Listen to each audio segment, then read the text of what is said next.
민주당은 대법원장에 대한 압박뿐만 아니라 사법부 전체에 대한 압박, 그리고 지금 사법 리스크로부터 이재명 후보를 지키기 위한 위인설법이라고 많이들 얘기하죠. 방탄 입법을 계속 밀어붙이고 있습니다. 국민의힘에서는 이럴 거면 그냥 이재명 후보 대통령이라고 법을 만들어라 라는 목소리까지 나오고 있습니다. 자, 여야 목소리 들어보겠습니다. 범죄자가 처벌받지 않게 만드는 한 사람을 위해서 여러분들이 입법하고 만들어가고 토론을 하지 않고 표결할 것을 선포합니다. 김정대 위원장, 역사에 못 들어온 줄 아세요? 냅두세요. 역사적으로 갈 분들은 가셔야 됩니다. 네, 이해 없으십니까? 이해가 없으므로 가결됐음을 선포합니다. 민주당이 대한민국 대법원을 파기하기 위한 전면전을 시작하였습니다. 민주당에 제안합니다. 차라리 이재명 유죄 금지법을 제정하십시오. 신성불가침의 존재이니 무조건 무죄다라고 쓰십시오. 그래서 이재명은 민주당이 그토록 비난했던 전두환보다 더 나쁜 겁니다. 이재명은 히틀러보다 더 악독한 겁니다. 자, 더불어민주당이 지금 추진하고 있는 입법 활동들 저희가 그래픽으로 준비해봤습니다. 화면 함께 보시죠. 이재명 후보를 위한 맞춤형 법안 논란입니다. 민주당이 주도하고 있고요. 김용민 의원이 대표 발의한 게 바로 형사소송법 개정안입니다. 대통령 당선된 피고인에 대해 재판 절차 정지한다.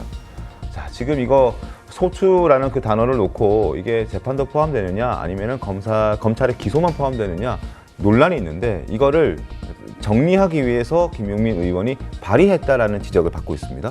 그리고 공직선거법 개정안 신정훈 의원이 대표 발의했는데 허위사실 공표죄 중에서 여러 가지들이 있는데 그중에 행위라는 표현을 쏙 빼버리는 거죠. 이렇게 됐을 때는, 이러한 법들이 발효됐을 때는 사실상 죄를 물을 수가 없는 상황이 되어서 지금 재판 기일이 연기된 건 이건 차치하더라도 아예 나중에 연기돼서 그 재판이 열린다 하더라도 죄를 물을 수 없는 그런 상황이 돼버릴 수 있다라는 그런 지적들이 나오고 있는 겁니다. 송구 어떻게 보세요? 이 법안들이 전부 다 어떻게 보면 이재명 후보 개인에 대해서 면죄부를 주기 위한 법안이죠. 네. 그런데 이게 이런 그 행동을 해서 만약에 집권을 하게 되면은 이거 효과가 생기는 거잖아요. 이렇게 하면 되는구나. 집권까지 하는구나. 모든 그 어떤 그 난관들을 다 뿌리치고 뭐 범죄 혐의지만은 다 뿌리치고 집권을 하는구나. 그러면은 집권 후에 어떻게 하겠습니까? 집권 후에는 또 특히 그동안 이재명 그 대표 체제의 민주당이 여러 가지 그 어떤 국가 정체성에 맞지 않는 거나 포퓰리즘 법안들도 많이 그 통과를 시켰어요. 그런데 그것들은 전부 다 거부권을 행사를 했습니다. 네. 양곡법이나 아니면 뭐 노란봉투법들 이런 것들, 25만 원 지원법들. 그런데 지금은 이재명 후보 개인을 위한 저 법안들을 무더기로 입맛에 맞게 통과를 시키지만 집권하고 나서는 그것도 이제 마무리를 하겠죠. 더 이상 재판이 진행되지 않도록 이제 마무리를 하는 그런 법안도 하겠지만 통제가 안 됩니다. 모든 법안들을 다 통과를 시키면 저는 국가 정체성도 상당히 흔들릴 수 있는 그런 법안들이 다 처리가 되리라고 봐요. 그 상황에서 지금 사법부까지 무력화하고 있지 않습니까? 사법부 무력화하면은 그러면 행정권 같이 그 당권을 그 다수 입법권이 있으니까는 입법부도 다 장악을 하지, 사법부까지 다 장악을 하면은 그게 아주 심한 말로 하면은 독재로 가는 거죠. 그래서 저는 상당히 위험한 상황인데, 그래서 국민의힘이 분열이 되어 있으니 너무 안타깝습니다.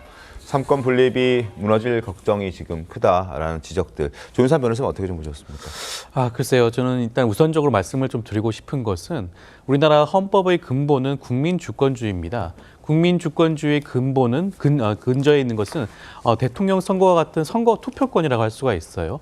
대통령 선거가 임박한 상황에서 유력한 대통령 후보에 대해서 전혀 이례가 없는 속도전을 내면서 파기환송 선거를 한다? 이것은 선거에 개입하는 것과 다름이 없는 결정이라고 할 수가 있습니다.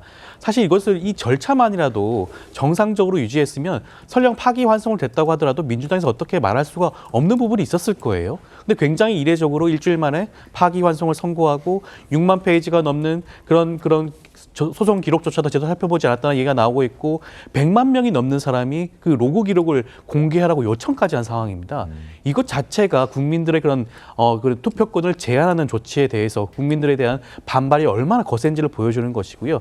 저는 비정상이 정상화했다는 말씀을 좀 드리고 싶고 네. 민주당이 지금 하고 있는 이런 개정안 같은 경우에는 헌법에서 규정하고 있는 그런 각종 제84조라든가 이런 규정에 대해서 일부에서 논란이 있으니까 입법상 미비한 부분을 개정안을 통해서 보충하는 효과가 있는 것으로 보여지고요. 네. 그것 자체가 전혀 무리한 주장은 아니라는 생각이 듭니다. 알겠습니다.